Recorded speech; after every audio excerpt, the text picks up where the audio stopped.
السلام علیکم ناظرین، امید کرتا ہوں آپ سب اللہ کے فضل و کرم سے خرید سے ہوں گے۔ مولانا روم کی حکایات پیش کر رہا ہوں، اور آج کی جو حکایت ہے وہ ہے پختہ ایمان۔ حضرت انس رضی اللہ تعالی عنہ کے ہاں مہمان خانے میں چند مہمانوں نے کھانا کھایا۔ کھانا کھا چکنے کے بعد ہر انس نے دیکھا کہ دسترخوان شورے وغیرہ کے لگ جانے سے زرد فام ہو گیا ہے۔ آپ رضی اللہ تعالیٰ نے خادمہ کو بلایا اور اسے دسترخوان دے کر فرمایا کہ اس کو جلتے ہوئے تندور میں ڈال دو۔ خادمہ نے حسب حکم ایسا ہی کیا۔ جملہ مہمانوں کی حیرت ہوئی اور دسترخوان کے جلنے اور اس سے دھواں اٹھنے کا انتظار کرنے لگے، لیکن وہ یہ دیکھ کر حیران رہ گئے کہ آگ نے دسترخوان کو چھوا تک نہیں۔ خادمہ نے اسے صحیح سلامت تندور سے نکالا۔ اس وقت وہ نہایت سفید اور صاف ہو چکا تھا، اور یوں معلوم ہوتا تھا کہ کسی نے دھو کر اس کی محل نکال دی ہے۔ دوست احباب نے جب یہ ماجرا دیکھا تو حضرت انس رضی اللہ تعالیٰ عنہ سے پوچھا، اے صحابہ رسول صلی اللہ علیہ وسلم، یہ کیا وجہ ہے کہ دسترخوان آگ سے محفوظ رہا اور پھر صاف بھی ہو گیا؟ حضرت رضی اللہ تعالیٰ نے فرمایا، اس کا سبب یہ ہے کہ حضور پرنور صلی اللہ علیہ وآلہ وسلم نے اس دسترخوان سے بارہا اپنے دست مبارک اور لب مبارک کو صاف کیا تھا، اس لیے اسے آگ نہیں جلا سکتی۔ مولانا روم فرماتے ہیں کہ اے دل، اگر تجھے آتش دوزخ سے نجات پانے کی فکر ہے،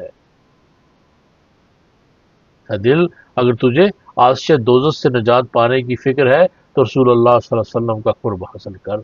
جب آپ صلی اللہ علیہ وسلم کے دست مبارک لگنے سے بے جان چیز کو جلنے سے بچا لیا گیا، تو جو آپ صلی اللہ علیہ وسلم کا عاشق زار ہوگا، جس کی آپ صلی اللہ علیہ وسلم سے نسبت ہوگی، وہ کیسے جلے گا؟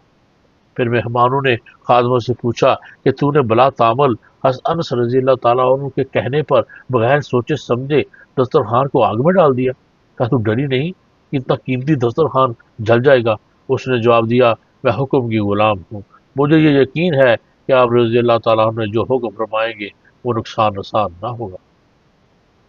مولانا روم جب فرماتے ہیں کہ وہ شخص جس کا دل جہنم کی آگ اور عذاب سے خوفزدہ ہو، اس کو چاہیے کہ ایسے مبارک ہاتھوں اور لبوں کے قریب ہو جائے جن کا طریقہ اتباع سنت ہے۔ خدا کے پیارے حبیب حضرت صلی اللہ علیہ وآلہ وسلم کے مبارک ہاتھ و دعا کے مکھڑے والے لب مبارک اگر اس چیز کو مس کریں تو ان کو یہ شرف حاصل ہو جاتا ہے کہ انہیں آگ تک نہیں چھو سکتی، اور جو امتی سرکار صلی اللہ علیہ وسلم سے عقیدت و محبت رکھے گا تو نہ جانے آپ صلی اللہ علیہ وسلم اس کو کیا کچھ عطا فرمائیں گے۔ اے عزیزم، صدق اور ایمان کی پختگی میں عورت سے کم نہ ہو۔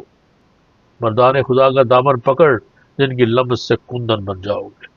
دس حیات اس میں ہمیں یہ ملتا ہے کہ جس نے نبی پاک صلی اللہ علیہ وسلم سے تعلق پیدا کر لیا، اس کی نجات ہو گئی۔